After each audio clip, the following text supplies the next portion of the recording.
MTV news Kannada ವಾಹಿನಿಗೆ ಸ್ವಾಗತ.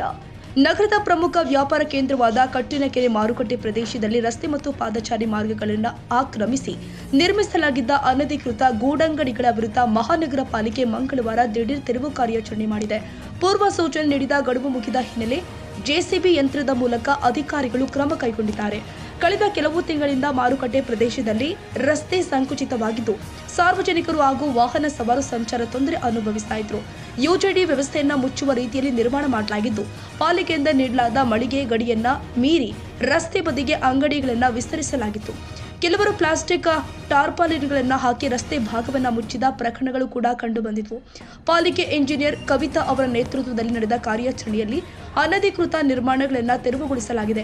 ಕೆಲ ವ್ಯಾಪಾರಿಗಳು ಸ್ವಯಂ ಪ್ರೇರಿತವಾಗಿ ತೆರವುಗೊಳಿಸುವ ಭರವಸೆ ನೀಡಿದ ಹಿನ್ನೆಲೆ ಅವರಿಗೆ ಅವಕಾಶ ನೀಡಲಾಗಿದೆ.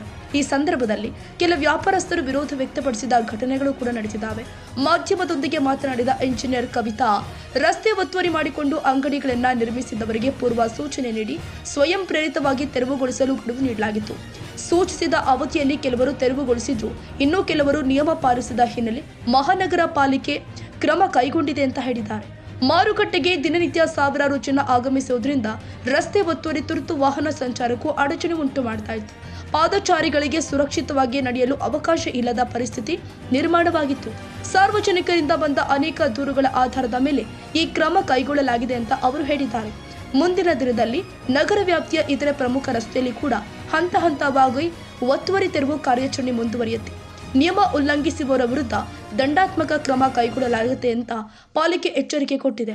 ನಗರದಲ್ಲಿ ಸುಗಮ ಸಂಚಾರ ಹಾಗೂ ಶಿಸ್ತಿನ ವ್ಯಾಪಾರ ವಾತಾವರಣ ನಿರ್ಮಾಣ ಮಾಡುವ ಉದ್ದೇಶದಿಂದಾಗಿ ಇಂತಹ ಕ್ರಮಗಳು ನಿರಂತರವಾಗಿ ನಡೆಯುತ್ತೆ ಅಂತ ಸ್ಪಷ್ಟಪಡಿಸಿದ್ರು. ಇದೇ ವೇಳೆ ಕಾರ್ಯಾಚರಣೆಗೆ ರಾಜಕೀಯ ಒತ್ತಡಗಳು ಹಾಗೂ ಸಾಮಾಜಿಕ ಜಾಲತಾಣಗಳಲ್ಲಿ ಏಕಪಕ್ಷೀಯ ಪ್ರಸಾರಗಳಿಂದ ಅಡಚಣೆ ಉಂಟಾಗುತ್ತಿರುವುದಾಗಿ ಅಧಿಕಾರಿಗಳು ಅಸಮಾಧಾನ ವ್ಯಕ್ತಪಡಿಸಿದರು. ಸರ್ಕಾರದ ಕರ್ತವ್ಯ ನಿರ್ವಹಣೆಗೆ ಅಡ್ಡಿಪಡಿಸುವ ಪ್ರಯತ್ನಗಳ ವಿರುದ್ಧ ಅಗತ್ಯ ಕ್ರಮ ಕೈಗೊಳ್ಳುವುದಾಗಿ ಎಚ್ಚರಿಸಿದ್ದಾರೆ. 100% ಇಂಥ ಒಂದು ಇದಕ್ಕೆ ಕಡಿವಾಣ ಹಾಕಬೇಕು. ನಾವೆಲ್ಲರೂ ಸೇರಿ ಸಮಾಜನ ಒಂದು ಒಳ್ಳೆ ರೀತಿಯಲ್ಲಿ ನಡ್ಕೊಂಡು ಹೋಗಬೇಕು. ಎಲ್ಲ ಸಾರ್ವಜನಿಕರಿಗೂ ಅನುಕೂಲ ಆಗಂಗೆ ನಮ್ದೇನು ಕಾರ್ಯಾಂಗ ಇದೆ, ಕಾರ್ಯಾಂಗದ ಜೊತೆಗೆ ನಿಮ್ಮ ಮಾಧ್ಯಮ ಕೂಡ ಈಕ್ವಲಿ ರೋಲ್ ಪ್ಲೇ ಮಾಡುತ್ತೆ. ನಿಮ್ಮ ಏನು ಮಾರಲ್ ಸಪೋರ್ಟ್ ಕೂಡ ನಮಗೆ ಅನಿವಾರ್ಯ ಇದೆ, ಅದಕ್ಕೆ ಕೊಡ್ತಾ ಇದ್ದೀರಾ. ಅದಕ್ಕೆ ಧನ್ಯವಾದಗಳು ಹೇಳ್ತೀನಿ ನಾನು ಅಧಿಕಾರಿ ವರ್ಗದಿಂದ. ಮಾರ್ಕೆಟ್ ಮಾಡಿದ್ರೆ ದೊಡ್ಡ ದೊಡ್ಡ ವ್ಯಕ್ತಿಗಳು ಕೆಲವರು ಇರ್ತಾರೆ, ಅವರು ಕೆಲವು ರೋಡ್ಗೆ ಬಂದೆಲ್ಲ ಇಟ್ಕೊಂಡಿರ್ತಾರೆ, ಅವ್ರಿಗೆ ಏನ್ ಮಾಡ್ತೀರಾ ಮೇಡಮ್? ಎಲ್ಲಿಂತ ಸ್ಪೆಸಿಫಿಕ್ ಆಗಿ ನೀವುಗಳು ಹೇಳ್ಬೇಕು. ಸುಮ್ಮನೆ ದೊಡ್ಡ ವ್ಯಕ್ತಿಗಳಂದ್ರೆ ಇಲ್ಲ, ರಾಜಕೀಯ ವ್ಯಕ್ತಿಗಳ ಒತ್ತಡ ಇದಕ್ಕೂ ಬಂದಿದೆ. ರಾಜಕೀಯ ಒತ್ತಡ ಇಲ್ಲ ಅಂತಲ್ಲ, ರಾಜಕೀಯ ಒತ್ತಡ ಇರುತ್ತೆ, ಇಲ್ಲ ಅಂತಲ್ಲ. ಸೊ ನಾವು ಮಣಿದೇ ಇದ್ದಾಗ ಆ ಥರ ಯಾವುದೋ ಫ್ರಾಡ್ ಸೋಷಿಯಲ್ ಸಾಮಾಜಿಕ ಜಾಲತಾಣದಲ್ಲಿ ಫ್ರಾಡ್ ಒಂದು ಐಡಿಯಾ ಮಾಡಿಕೊಂಡು ಅದರಲ್ಲಿ ಹೇಳಿಕೆ ಕೊಡ್ಸೋದು ಮಾಡ್ತಾ ಇದ್ದಾರೆ. ಓಕೆ, ಇದು ಒಂದು ಪಾರ್ಟ್ ಆಫ್ ಇದು ಜಾಲ. ನಾವು ಯಾವಾಗ ಅಧಿಕಾರಿ ವರ್ಗ ಬಗ್ಗಲ್ಲ ಅಂತ ಅಧಿಕಾರಿಗಳ ಬಗ್ಗೆ ಸುಳ್ಳೆ ಸುದ್ದಿ ಹರಡ್ಸೋದು ಒಂದು ಜಾಲ ಇಲ್ಲಿ ಹುಟ್ಕೊಂಡಿದೆ, ಹಾಸನಲ್ಲೂ ಕೂಡ ಹುಟ್ಕೊಂಡಿದೆ. ಸೊ ನಮಗೆ ಬಡವ ಶ್ರೀಮಂತ ಅಂತ ಇಲ್ಲ, ಬಟ್ ಎಲ್ಲರದ್ದು ಅದೊಂದು ಕಾಮನ್ ಇದೆ. ನಮಗೇನಂದ್ರೆ ಎಲ್ಲೆಲ್ಲ ಅಡಚಣೆ ಆಗುತ್ತೆ, ಕಂಪ್ಲೇಂಟ್ಸ್ ಬರ್ತಾ ಇದೆ.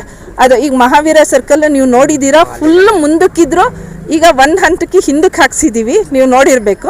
ಸೊ ಇನ್ನೂ ನಾವು ಮುಂದೆ ಕಾರ್ಯಪ್ರವೃತ್ತರಾಗ್ತೀವಿ. ಇವನ್ ಹೋಟೆಲ್ಗಳು ಕೂಡ ನಾವು ಶುಚಿತ್ವವಾಗಿ ಕಾಪಾಡ್ಕೊಂಡಿಲ್ಲ ಅಂತ ದೊಡ್ಡ ಹೋಟೆಲ್ ಕೂಡ ಪ್ಲಾನ್ ಇದೆ. ಸೊ ಅದೇ ನೀವು ಹೇಳ್ದಂಗೆ ಯಾರು ಸರ್, ಈಗ ನಾನು ಈ ಮಾರ್ಕೆಟಿಗೆ ಬಂದಿದ್ದು ಒಬ್ಳು ಪರಿಸರ ಇಂಜಿನಿಯರ್ ಆಗಿ. ಓಕೆ, ನಮ್ಮಲ್ಲಿ ಬಿಲ್ಡಿಂಗ್ ಲೈಸೆನ್ಸ್ ಕೊಡೋದಕ್ಕೆ ಅಂತಲೇ ಸಪ್ರೇಟು ಸಿವಿಲ್ ಸೆಕ್ಷನ್ ಇದೆ, ಅಲ್ಲಿ ಕೂಡ AEE ಇದ್ದಾರೆ. ಆ ಒತ್ತುವರಿ ಮಾಡಿ ಕಟ್ಟಿದಾರಲ್ಲ, ಅದೆಲ್ಲ ಯಾರು ಬಿಲ್ಡಿಂಗ್ ಲೈಸೆನ್ಸ್ ನೋಡ್ತಾರೆ ಅದನ್ನು ಅವರು ಇದು ಮಾಡ್ತಾರೆ. ಸೊ ಅವರು ಕೂಡ ಇದೆಲ್ಲ ಅಬ್ಸರ್ವ್ ಮಾಡ್ತಾ ಇದ್ದಾರೆ, ನಿಮ್ಮ ಪ್ರಶ್ನೆಗಳು ಮತ್ತು ನಮ್ಮ ಉತ್ತರಗಳನ್ನು ಕೂಡ. ನಮ್ಮ ಮಹಾನಗರ ಪಾಲಿಕೆಯಲ್ಲಿ AEE ಒಬ್ರು ಇದ್ದಾರೆ, ಇದೇ ಸಿವಿಲ್ ಸೆಕ್ಷನ್ ನೋಡೋದು, ಬಿಲ್ಡಿಂಗ್ ಲೈಸೆನ್ಸ್ ಕೊಡೋರು. ಅವರು ಅದ್ರ ಬಗ್ಗೆ ಕಾನ್ಸಂಟ್ರೇಷನ್ ಮಾಡ್ತಾರೆ, ಯಾವ ಬಿಲ್ಡಿಂಗು ವೈಲೇಷನ್ ಮಾಡಿ ಕಟ್ಟಿದ್ದಾರೆ ಅಂತ. ನಾನೊಬ್ಳು ಪರಿಸರ ಇಂಜಿನಿಯರ್ ಆಗಿ ಪರಿಸರಕ್ಕೆ ಜನಕ್ಕೆ ಏನು ತೊಂದರೆ ಆಗ್ತಾ ಇದೆ ಸದ್ಯಕ್ಕೆ ಅದಷ್ಟಕ್ಕೆ ಮಾತ್ರ ಕಾನ್ಸಂಟ್ರೇಷನ್ ಮಾಡ್ತಾ ಇದ್ದೀನಿ. ಸೊ ಇದು ಹೆಚ್ಚಿಂದು ನಿಮಗೆ ಇದು ಒಡಿಸ್ಬೇಕಂತ ಬಂದಾಗ ಒಡಿಸ್ಲೇಬೇಕು. ಅವ್ರು ದೊಡ್ಡವರು ಶ್ರೀಮಂತರೆಲ್ಲ, ನ್ಯಾಯ ಎಲ್ಲರಿಗೂ ಒಂದೇನೆ. ಅದನ್ನು ನಮ್ಮ ಮಹಾನಗರ ಪಾಲಿಕೆ ಅಧಿಕಾರಿಗಳು ನಾವು ಕಾಪಾಡ್ಕೊಳ್ತಿದ್ದೇವೆ. 100% ಜನಗಳೇ ಕೇಳಿದಕ್ಕೂ ಇಲ್ಲ, ಅದು ಕರೆಕ್ಟ್ ಇದೆ. ನೀವು ಕೇಳೋದು ಕರೆಕ್ಟ್ ಇದೆ. ನರ್ಸಿಂಗ್ ಹೋಮ್ಗಳು ಎಲ್ಲ ಕಡೆ ಈವನ್ ನನಗೂ ಅನುಭವ ಆಗಿದೆ. ನನ್ನ ಕಾರೇ ಹೋಗೋಕ್ಕಾಗಿಲ್ಲ. ನನ್ನ ಕಾರೇ ಹೋಗೋಕ್ಕಾಗಿಲ್ಲ. ಶಾಲಾ ಕಾಲೇಜ್ಗಳು ನೀವು ಹೋದರೆ ಶಂಕರಿ ಮಠ ರಸ್ತೆಯಲ್ಲಿ ಹೋದರೆ ನಮಗೆ ಅರ್ಜೆಂಟ್ ಅಲ್ಲಿ ಆಂಬುಲೆನ್ಸ್ ಓಡಾಡೋ ರಸ್ತೆಗಳು ಅಲ್ಲೇ ಕ್ಲಾಸ್ ಬಿಡೋ ಟೈಮಲ್ಲಿ ಸ್ಕೂಲ್ ಬಿಡೋ ಟೈಮಲ್ಲಿ ಜಾಮ್ ಆಗ್ತಾ ಇದ್ದಾವೆ.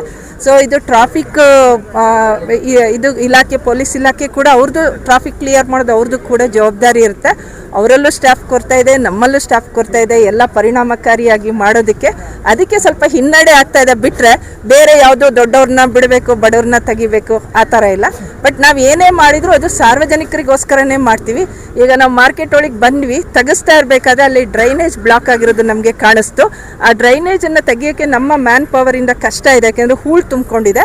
ಅಲ್ಲಿಗೊಂದು ಸಣ್ಣ ಇಟಾಚಿ ನುಗ್ಗಿಸ್ಬೇಕಂದ್ರೆ ನಾವು ಈ ಪರ್ದೆ ಎಲ್ಲ ತೆಗಿಲೇಬೇಕಾಗುತ್ತೆ. ಸೊ ಅದಕ್ಕೆ ನಾವು ಏನು ಮಾಡ್ತೀವಿ ಅದು ಅವರಿಗೋಸ್ಕರ. ನಾವು ಯಾರು ಬಂದ ಅಧಿಕಾರಿಗಳು ಇಲ್ಲಿ ವಾಸ ಮಾಡಲ್ಲ, ಇಲ್ಲಿ ಇದು ಮಾಡಲ್ಲ, ನಮಗೇನು ರೋಡ್ ಸೈಡ್ ಯಾವ ಸಿಗುತ್ತೆ ತೊಗೊಂಡು ಹೋಗ್ತಾ ಇರ್ತೀವಿ.